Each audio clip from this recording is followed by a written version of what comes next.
जिसने भारत को आजाद कराया, जिसने भारत को अहिंसा का पाठ पढ़ाया, जिसने भारतीय संस्कृति के महत्व को बतलाया और जिसने विदेशी संस्कृति को भगाया, वह प्यारे हमारे राष्ट्रपिता महात्मा गांधी कहलाए। आज महात्मा गांधी की 150वीं जयंती हम मना रहे हैं। उनकी जयंती को मनाने से पहले और आज का जो विषय है, क्या गांधी आज भी प्रासंगिक है, इस विषय को बतलाने के लिए मैं गांधी के जीवन से उद्धृत 3 घटनाओं का वर्णन करना चाहूँगा। जो सबसे पहली घटना है, जब महात्मा गांधी 9 जनवरी 1915 को भारत आए साउथ अफ्रीका से सत्याग्रह की विजय प्राप्त करने के बाद, बहुत फेमस हो चुके थे वर्ल्ड में कि कोई गांधी नामक व्यक्ति है जो गोरे अंग्रेजों का विरोध कर रहा है। तो जब मद्रास में उनका न्यूज लिया जा रहा था तो एक पत्रकार ने उनसे पूछा कि गांधी जी, आपने वहां के लोगों का नेतृत्व किया और वहां के लोगों को आंदोलन के लिए आगे बढ़ाया।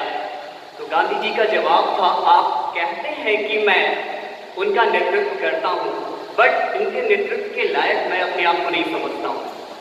बड़े गर्व के साथ उन्होंने कहा कि बिना स्वार्थ के जो जनता हमारे साथ कंधे से कंधा मिला करके, जिनको कुछ फायदा नहीं था इस आंदोलन में, हमारे साथ खड़ी रहती थी, उनको कुछ नहीं मिल रहा था, उन्होंने मुझे अडिग रहने के लिए लायक किया, मुझे अपने काम को करने के लिए प्रेरित किया और मुझे उस काम को करने के लायक बनाया।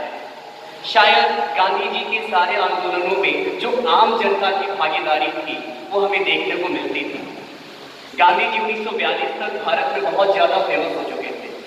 1942 में एक ब्रिटिश पत्रकार उनसे पूछते हैं, गांधी जी बताइए कि आप इन साम्राज्यवादी शक्तियों का सामना कैसे कर पाएंगे। उनका एक ही जवाब था, हम इन विदेशी शक्तियों का सामना उन मूर्ख लाखों लाख जनता के सहयोग से कर पाएंगे।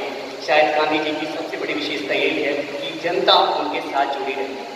दूसरी घटना का वर्णन मैं करना चाहूँगा जो आज के समय में हमारे सबसे बड़ी समस्या का रूप लेकर के चल रही है, और शायद आज बहुत बड़ी वो समस्या है धर्म की समस्या।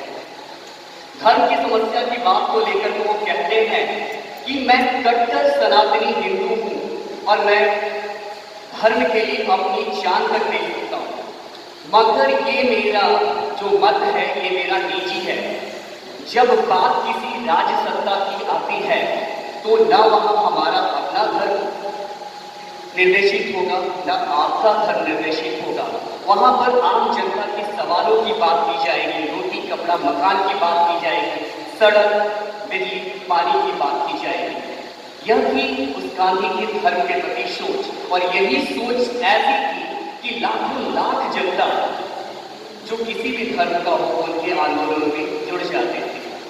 तीसरी घटना का मैं उल्लेख करना चाहूँगा अर्नाल्ड टायरवी के द्वारा कही गई उस बात को कि अर्नाल्ड टायरवी कहते हैं, जिस 20वीं पीढ़ी में हमने जन्म लिया उस समय पश्चिम में हिटलर, मुसोलिनी और रूस में स्टालिन की बात की जाएगी, मगर एक भारत में एक व्यक्तित्व की भी बात की जाएगी और उस व्यक्तित्व का नाम होगा गांधी, जो शायद उस हिटलर, मुसोलिनी और स्टालिन से ज़्यादा स्थायित्व होगा और ज़्यादा सही रूप से आगे बढ़ेगा। एक छोटी सी घटना या एक समस्या आपके सामने रख कर इस चीज़ को बताने की कोशिश करना चाहूँगा, और शायद आप इस चीज़ से अच्छी तरीके से वाकिफ हो जाएंगे कि गांधी की प्रासंगिकता आज क्यों है। आज हमारे पास इतने ज़्यादा अधिकार हैं, इतनी ज़्यादा स्वतंत्रता है, इतनी ज़्यादा राइट है। अगर रास्ते में कोई पुलिस रोक दे या रात को हमारे पास कोई पुलिस आकर के खड़ा हो जाए तो थर थर कांपने लग जाते हैं, इतनी ज़्यादा अधिकारों के होने के बावजूद भी।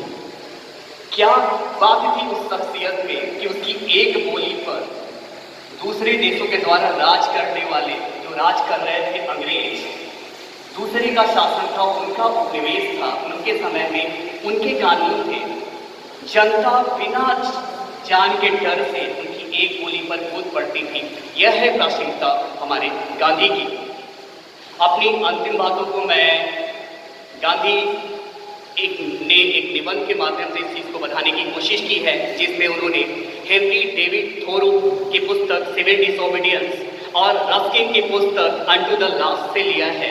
वो कहते हैं कि अगर विश्व में अगर सत्य, अहिंसा और सत्याग्रह को अगर आपको फैलाना है तो सबसे पहले आपको अपने देश में इस चीज़ की बात करनी होगी, अपने देश में इसके विचार को लाना होगा। और अपने देश में इस विचार को लाना है तो अपने राज्य में इस विचार को लाओ, और अपने राज्य में इस विचार को लाना है तो अपने जिले में लाओ, और अपने जिले में लाना है तो अपने पड़ोसियों में लाओ, और अपने पड़ोसियों में लाना है तो सबसे पहले खुद में लाओ। शायद आज महात्मा गांधी के प्रति सच्ची श्रद्धांजलि हमारी यही होगी कि एक रोल मॉडल बनाए हम उस गांधी को, उनके विचारों को आत्मसात करें, उनके विचारों को अपने अंदर लें। जय हिंद, जय भारत।